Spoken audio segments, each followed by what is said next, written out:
Treat ചോദിച്ചാൽ 2 കാര്യമുണ്ട്. പിന്നെ ഒന്ന്, എനിക്ക് ഇന്ന് വരെ ഇങ്ങനെ മേടിച്ചു തരാൻ ഒരു ചേട്ടനില്ല. അപ്പൊ ആരാ എനിക്ക് മേടിച്ചു തരാനുള്ള? ചേട്ടൻ. അതുകൊണ്ട് ചേട്ടൻ ഇനി ജീവിതകാലം മൊത്തം എനിക്ക് തന്നേ പറ്റുള്ളൂ. വേറെ കാര്യം. സെക്കൻഡ്, ചേട്ടന് വളരെ ഉപകാരപരമായിട്ടുള്ള കാര്യം ഇതിൻ്റെ അകത്തുണ്ട്. ചേട്ടൻ എനിക്ക് താങ്ക് യു പറയും. എനിക്കൊരു കാര്യം പറയാം. ചേട്ടൻ ബാക്കി എല്ലാ കാര്യവും പറഞ്ഞിട്ടുണ്ട്. പക്ഷെ പിങ്കി ചേച്ചി എങ്ങനെ മീറ്റ് ചെയ്തെന്നുള്ള കാര്യം ഇന്ന് വരെ എൻ്റെ അടുത്ത് പറഞ്ഞിട്ടില്ല. എപ്പോ ഞാൻ ചോദിച്ചാലും നാണിച്ച് പിന്നെ പറയാം. അറിഞ്ഞാലും അത് തരൂ. പിന്നെ പറയാം. അതെന്തിത്ര പറയാ, എന്തിത്ര മതി? ബാക്കിയെല്ലാം പറയുന്നുണ്ടല്ലോ, അതും കൂടെ അറിയാം.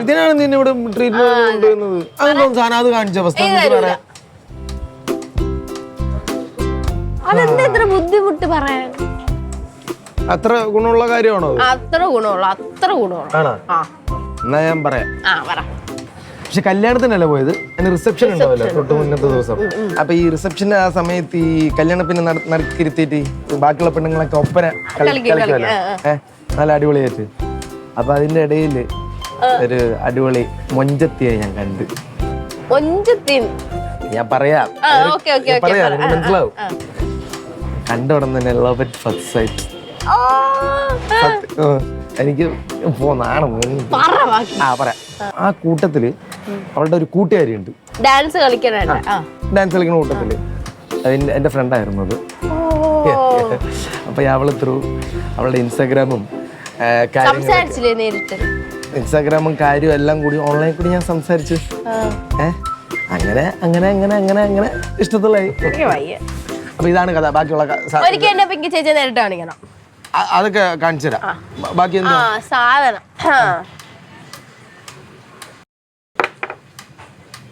ഇതാണോ? ഗസ് എന്തുവാന്ന്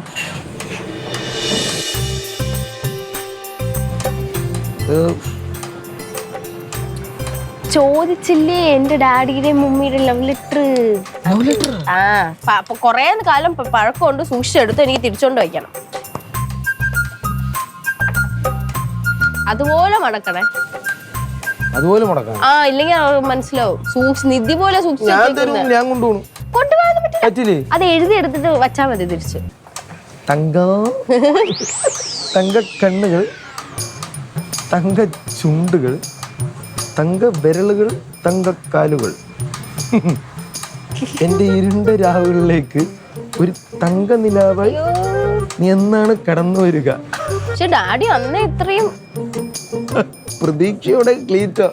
നിന്റെ ഡാഡി കൊള്ളാനാണ് ഇത്. ആ കാലത്ത് എഴുതിയില്ലേ ഇത്? ശരിയാണ് കേട്ടാ. അത്രയും ബുദ്ധി, ആ ബുദ്ധി എനിക്ക് കിട്ടിയേക്കുന്ന.